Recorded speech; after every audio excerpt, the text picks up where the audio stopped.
بسم اللہ الرحمن الرحیم۔ کون سی خوبی ایک مسلمان کو دوسروں پر فوقیت دیتی ہے؟ اس کا ایمان لانا، اور یہی وجہ ہے کہ پورے قرآن میں مسلمان کو اے ایمان والو کہہ کر مخاطب کیا گیا ہے۔ لیکن میں آج خاص کر اپنا موضوع دعا تک محدود رکھنا چاہوں گی، جو قبولیت تک کبھی نہیں پہنچ سکتی جب تک اس میں یقین شامل نہ ہو۔ یقین وہ عنصر ہے جو جھوٹے خداؤں کو بھی طاقت دے دیتی ہے۔ ان پہ بھی جب ہم ایمان لاتے ہیں، یقین رکھتے ہیں، بڑے بڑے معجزے دیکھتے ہیں، خوشحالی دیکھتے ہیں، کامیابی دیکھتے ہیں۔ ابھی بھی اگر آپ وال اسٹریٹ میں جائیں تو آپ کو ایک بل نظر آئے گا، ایک سانٹ نظر آئے گا، جو کہ گڈ لک، خوشحالی کے لیے وہاں رکھا گیا ہے، کیونکہ لوگوں کا ایمان ہے وہاں پر کہ یہ اسٹیچو خوشحالی کا باعث بنے گا۔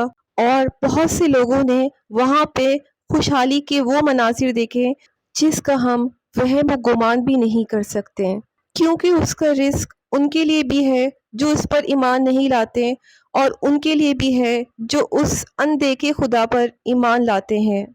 سب سے پہلا کام ہمیں یہ کرنا ہے کہ صرف اور صرف اس اندیکھے خدا پر ایمان لائیں جس کی خدائی ہمیں ہر طرف نظر آتی ہے۔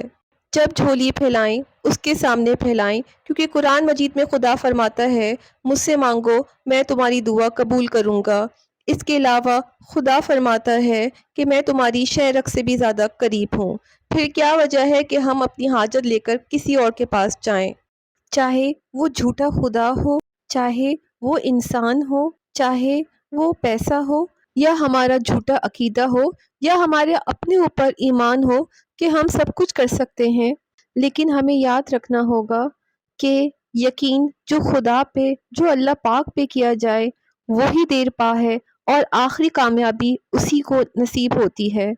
اب کی بار جب ہاتھ اٹھائیں اور دعا مانگیں تو یاد رکھیں کہ یہ مراد، یہ دعا دل میں خدا نے ڈالی تاکہ آپ اس سے مانگیں، اس پر ایمان لائیں، اس کی طاقت پر ایمان لائیں، اس کے وجود پر ایمان لائیں کہ اس کے لیے کچھ بھی ناممکن نہیں۔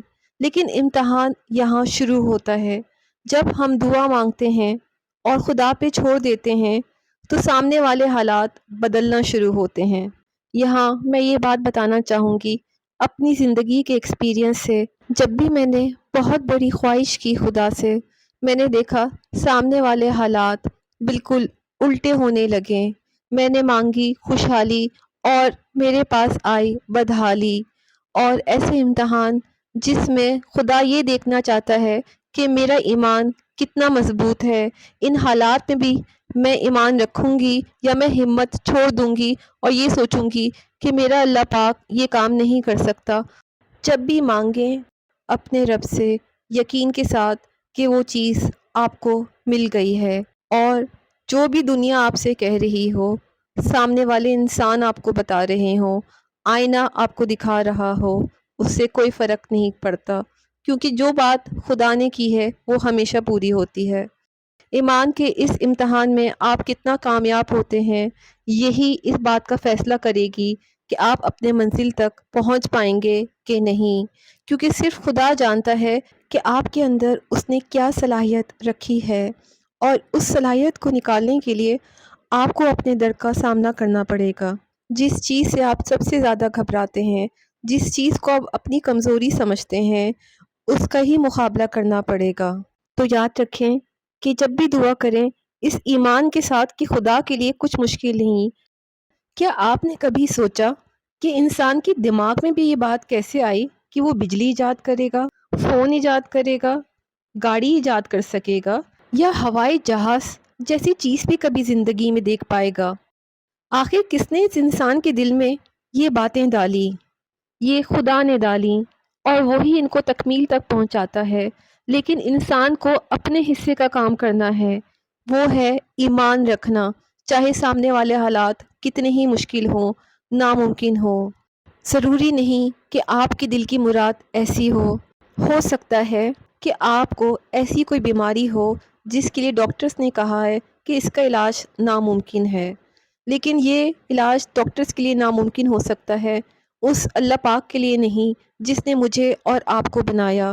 ہو سکتا ہے آپ کے بچے گمراہ ہوں اور آپ دعا کر رہے ہوں کہ وہ سیدھی راہ پہ آ جائیں، اور آپ کو سامنے والے حالات ناممکن لگ رہے ہوں، لیکن آپ کو ہمت نہیں ہارنی اور اس خدا پر ایمان رکھنا ہے کہ وہ سب چیز پہ قدرت رکھ رہا ہے۔ انکا علی کل شیء قدیر۔ اور ہم اس خدا پہ بھروسہ رکھتے ہیں جس نے انسان سے وعدہ فرمایا کہ وہ انسان کو اس کے لحاظ سے ہی اس پہ بوجھ ڈالتا ہے۔ تو پھر آپ جس چیز کے لیے پریشان ہیں، آپ کو وہ چیز ناممکن نظر آ رہی ہے، ہو سکتا ہے یہ ویڈیو آپ کے لیے ہو اور آپ کی تسلی کے لیے ہو کہ خدا نے آپ کی بات سن لی ہے اور مقررہ وقت پر آپ کی خواہش پوری ہوگی، آپ کی امید سے بہت بہتر اور آپ کی امید سے بہت بڑھ کر۔ یہاں میں آج کا موضوع ختم کرتی ہوں۔ سبحانک اللہم و بحمدک، اشہد ان لا الہ الا انت، استغفرک و اتوب الیک۔